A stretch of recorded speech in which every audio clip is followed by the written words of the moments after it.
name is Elia Hussain, and I'm going to be giving my informative speech. Now, my informative speech is going to be about assisted medical suicide.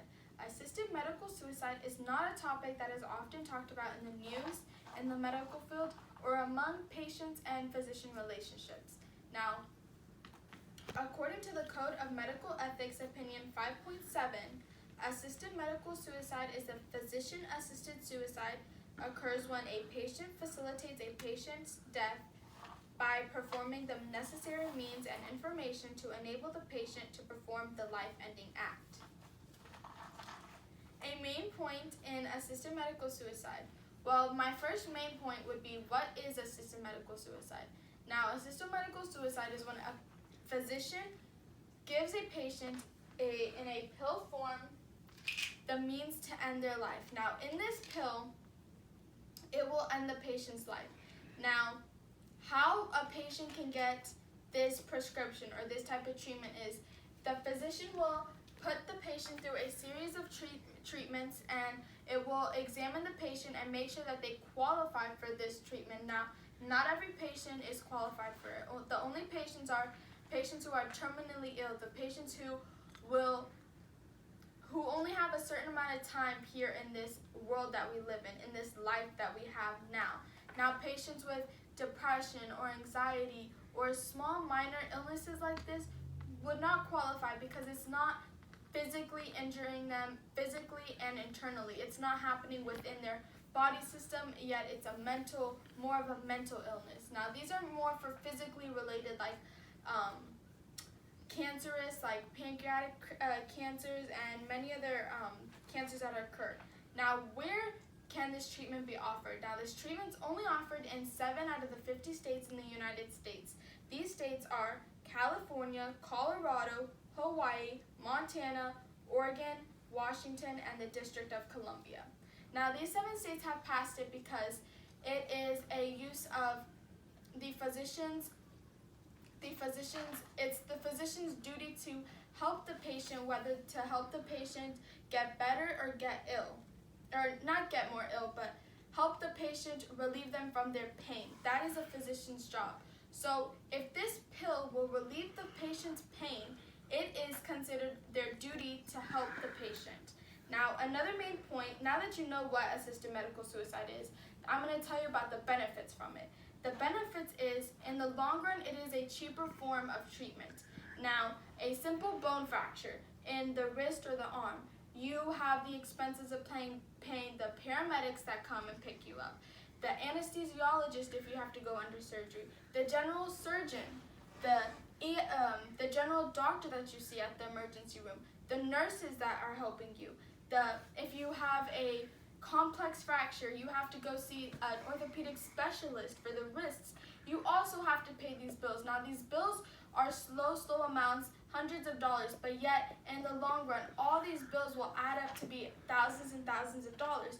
Now, this pill only ranges from $50 to at most $100. Now, yes, at one sitting, this might seem expensive, but if you look to the future, all those medical bills and all the treatment options, this is definitely a cheaper way to go. Also, the patient has control of their life. For once in their lifetime, this terminal cancerous illness is not controlling them, but yet they are controlling it by choosing when they want to die, where they want to die, and how they get to die, in what place, either in the states, out of states, in the comfort of their home, or doing something extravagant like on top of a mountain. Also, it lets the patient prepare. Now, if this patient is more of a younger patient, this patient can go to Disney World if it's on their bucket list. They can go travel across the globe if it's their desire. And if the patient is also older, it lets them get their will in order. It lets them speak to all their family members, say their proper goodbyes, and communicate with their family. Another big benefit is life decisions. Now, this applies more to the older community that would be looking for this type of treatment. They can make the life decision where would they want to stay in this life with this illness and please their family, or would they like to relieve themselves and choose when they want to go, whether it is in 1 month of the prescription being prescribed from them, or 1 day of the prescription being prescribed to them. They have that choice. After hearing the benefits, let me explain the use of assisted medical suicide.